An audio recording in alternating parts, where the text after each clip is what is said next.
Dust and wagon tracks swirled like fervent prayers that June afternoon, spiraling in amber currents as Iris Connade gripped the revised territorial law in her shaking hands. 3 months had passed since she laid her husband to rest. Now this document threatened to rob her of the farm and land he'd bequeathed unless she wed before dusk. The ink on the amendment was still fresh, yet it bore the weight of devastation. Abner Lyle's shadow loomed across her threshold, long and gloating, his face etched with crocodile tears. He snapped open his gleaming pocket watch, its gold glinting in the sunlight. 6 hours to find a husband, Mrs. Connade, he murmured, his voice dripping with victory his eyes couldn't conceal. The law was no mistake. Everyone in Wagspur knew it. Silver lay beneath Iris's land, and Lyle, owner of the territory's richest mine, had ensured the council passed a law targeting only widows with valuable holdings. Iris was cornered unless she could do what Lyle deemed unthinkable. Her heart pounded as she steeled herself, clutching the deed papers. She stepped into the blazing sun, her faded black morning dress, now gray from countless washings, stirring dust from the boardwalk as she strode down Main Street.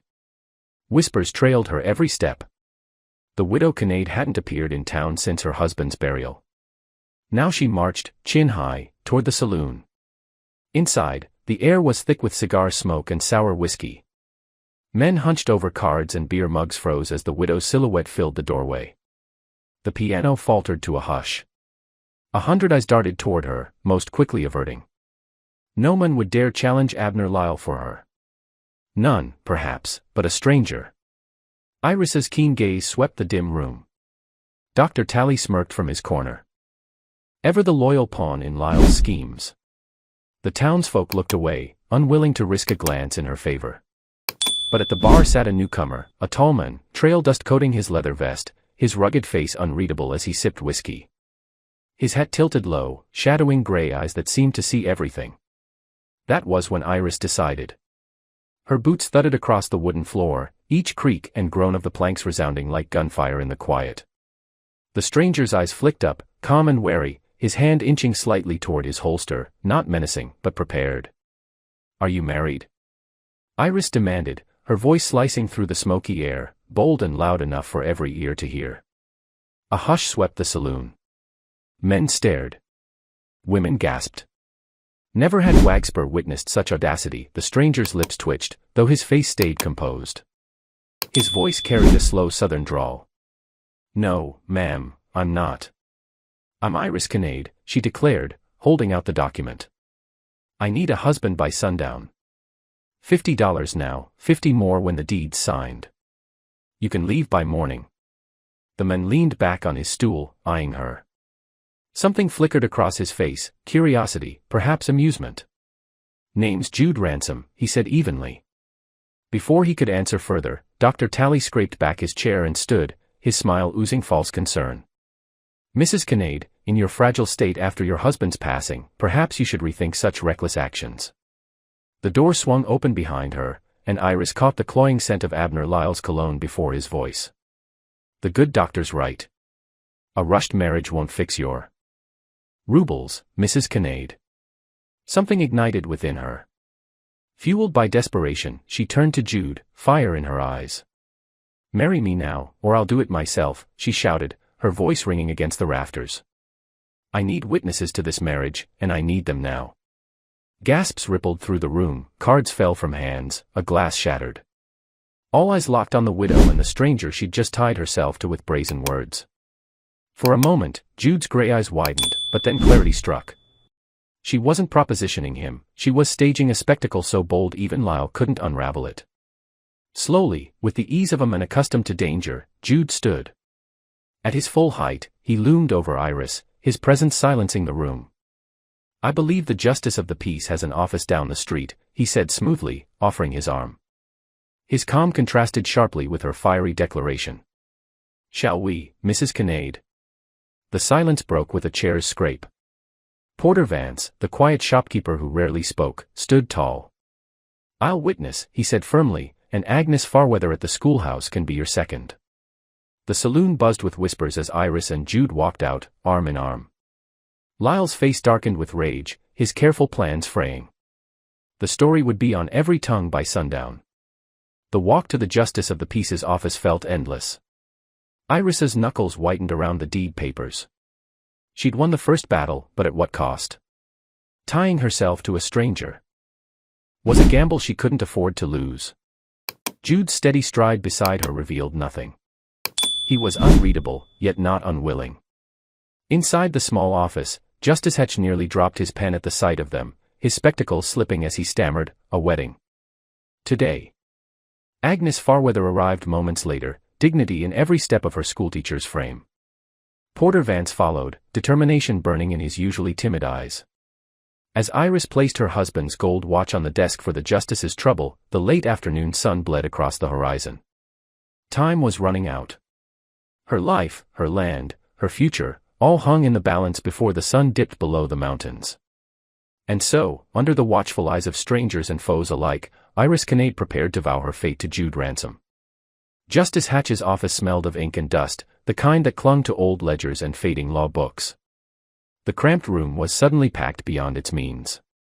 Iris stood tall despite her racing heart. Jude remained beside her, solid as a fence post, his gray eyes glancing to the window now and then, as if expecting trouble. The justice adjusted his spectacles and cleared his throat. "A wedding today," he said, voice cracking with surprise. "Well, the law allows it." He reached for his ledger, pen scratching across the page. Agnes Farweather stepped forward, her posture proud. "Witness," she declared firmly, her voice carrying the authority of a teacher used to command. Porter Vance added his blocky signature with a trembling hand, but his jaw was set with rare resolve. The ceremony's words felt hurried. Yet each carried weight. Iris spoke them with unwavering strength. Jude's responses were calm, his voice deep and steady. When Justice Hatch pronounced them husband and wife, the sun hung low, painting the sky in crimson streaks. The deadline was met. But before relief could settle, the office door burst open. Abner Lyle filled the frame, his tailored suit crisp, his smile sharper. Dr. Talley slunk in behind, his smirk laced with false authority. "This farce doesn't meet the law's requirements," Lyle declared, his tone mocking. "Marriage is more than words on paper. The statute demands proof of consummation." Gasps echoed through the room. Justice Hatch frowned, flipping through his law book. Agnes stepped forward swiftly. "That's not in the statute," she snapped. "The law requires witnesses to the vows, nothing more." But Dr. Talley waved a paper, claiming, as county physician, "I'm authorized to verify matters of, shall we say, completion." His oily grin churned Iris's stomach. Jude stepped forward, his hand resting lightly near his holster. His voice was low, but its steel froze the room. "My wife requires no examination." The marriage stood. Lyle's eyes narrowed. For a moment, violence seemed imminent, but Jude's steady presence and the witnesses' support forced the magnate to retreat, though not without venom. "This isn't over, Mrs. Ransom," he hissed, wielding her new name like a blade. The small group left the office together, walking through town as whispers followed. By now, every soul in Wagspur had heard of Iris's shocking proposal. Some muttered in scandal, others in awe. For Lyle, the public spectacle was the worst blow, as secrets were his weapon, and Iris had made her choice loudly for all to hear. That night at the cabin, the lamp burned low. Iris drew the curtains tight. "They'll watch all night," she said softly. "Dr. Talley will spread lies unless they believe we've completed the marriage." Jude surveyed the cabin with a soldier's eye, one door, two windows, a narrow bed, a table, and chairs, nothing more. His saddlebags sat untouched by the door. He finally looked at her, his face unreadable. "You mentioned payment." Iris knelt by a loose floorboard, pulling up a small strongbox. She counted out $50 in coins and notes, sliding them across the table. But with the money came something else, a small glass vial of murky water. She held it up, the lamplight casting a sickly glow. "This is why," she whispered. "Lyle's poisoning the creek. It feeds every farm downstream. My husband found silver, yes, but also this." 3 days later, he was dead in Lyle's mine. Jude leaned closer, his gray eyes narrowing as he studied the vial. The quiet resolve in her words hit him harder than the payment. This wasn't just a woman fighting for herself, she was fighting for her land, her neighbors, and the truth. Morning brought a soft knock at the cabin door. Agnes Farwither's voice slipped through, warning, Tally's watching from the mercantile porch. He's already whispering he heard nothing last night. Iris accepted the basket of biscuits and coffee, her face pale but firm. Jude took the mug, sipping slowly, his gaze fixed on the window. Your creek runs through Lyle's mine before it reaches your land, he said. She nodded, unrolling a hand-drawn map. My husband marked where the silver vein crosses our property. He believed Lyle was tunneling beneath us. And this, she pointed to the waterways, shows how the refinery waste reaches every farm. Jude traced the lines with his finger. I've seen this before, he murmured, in the war. Armies. Poisoned water to drive families out. This is no accident. Before Iris could respond, a figure emerged from the trees. Tohinez, the native healer who once aided her husband, stepped forward, his satchel clinking with glass vials. His eyes studied Jude with quiet scrutiny before turning to Iris. New husband brings new danger, he said, or new strength. He pulled a bundle of samples from his bag, each carefully labeled, each proving what Lyle had done. Iris met Jude's eyes across the table. Their marriage, born of necessity, was already becoming more, a fight neither could abandon. The cave, hidden among the pines, smelled of damp earth and stone. Inside, rock shelves held rows of glass vials, each faintly glimmering in the lamplight, labeled in Tohinez's precise hand, mercury, arsenic, lead. Proof of what Iris feared, what Jude now grasped. This creek once carried life, Tohinez said, his voice steady as the stream. Now it carries death. He held up a jar where dead minnows floated, their bellies pale and swollen. 27 graves in 2 years. Children, livestock, families. Jude's jaw tightened. And Lyle's doctor calls it frontier sickness to shield his master, Tohinez replied, his weathered eyes sharp. Iris placed her husband's journal beside the samples, its pages filled with maps, sketches, and hurried notes. James knew. He wrote it all down. He thought Lyle was tunneling under our land, stealing silver and hiding it with sickness. The truth weighed heavily between them. Their marriage, born of desperation, had become a shield for the entire town. That night, Edgar Lamb knocked on their door, clothes torn, eyes wild with fear. He ordered me to dump waste into the creek when costs rose. I warned him. I begged. And now, his voice broke, children are dying. He spread papers across Iris's table, designs, formulas, signed orders from Lyle himself. The final piece. Jude's eyes hardened. This isn't just greed. It's murder. Word spread like wildfire. By dawn, townsfolk who once looked away now stood with Iris, the Hendersons, who lost a son, the Millers, whose daughter Sarah collapsed in the square. Porter Vance offered his store as a meeting place, while Agnes Farwither wielded law books like weapons. Lyle struck back with fear. His men ransacked Iris's cabin, smashing jars of evidence, splintering the door. They raided Tohinez's home, burning papers where they found them. But they couldn't erase memory. Agnes had copied statutes. Tohinez had hidden older samples. Iris still held her husband's maps. Then came the turning point.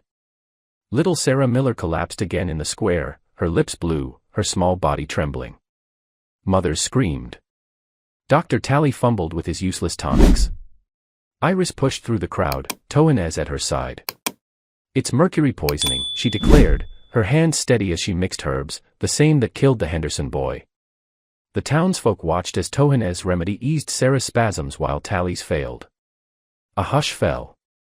Mrs. Miller lifted her child into Iris's arms, tears streaming. Save her, she begged. And Iris did. When Abner Lyle appeared at the crowd's edge, his gold watch gleaming, his words rang hollow. These are seasonal complaints, he insisted. But no one believed him now. The circuit judge arrived days later, his black robes stark against the dusty street. Court was held in the meeting hall, packed to bursting. Lyle's lawyers boasted of progress and wealth, calling Iris indecent, her marriage invalid. But then the evidence came. Tohinez laid out his samples. Edgar Lamb presented signed orders. Agnes produced the stolen amendments inked by Lyle's cousin. Parents wept, recounting sick children. Porter Vance showed ledgers tying medicine sales to refinery dumping.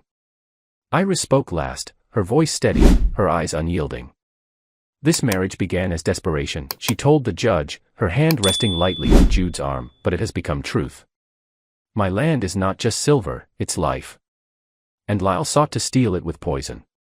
Jude followed, his soldier's voice quiet but piercing. I've seen poisoned wells used as weapons in war. Abner Lyle has done the same to his neighbors. The judge's gavel fell like thunder. The marriage was upheld. The widow's land was secure. Lyle's amendment was struck down as fraud. The refinery was seized, its owner and corrupt doctor led away in chains to face trial. For the first time in years, Wagspur erupted in cheers. Families embraced. Strangers clasped hands. The creek, once poisoned, began to run clear under new watch. Weeks later, the town gathered beneath the oak tree where the trial ended. Children splashed in the water, laughter ringing. Iris stood beside Jude, no longer trembling, no longer desperate. Their marriage certificate, once a shield, had become something more, a promise. Jude turned to her, his face softened by peace. I never planned to stay. Iris took his hand, her voice quiet but certain. Sometimes the things we don't plan become what we need most. The sun sank low, painting the horizon in fire. Where fear once reigned, hope now flourished. And the widow who once shocked a town with bold words had instead saved it with courage, truth,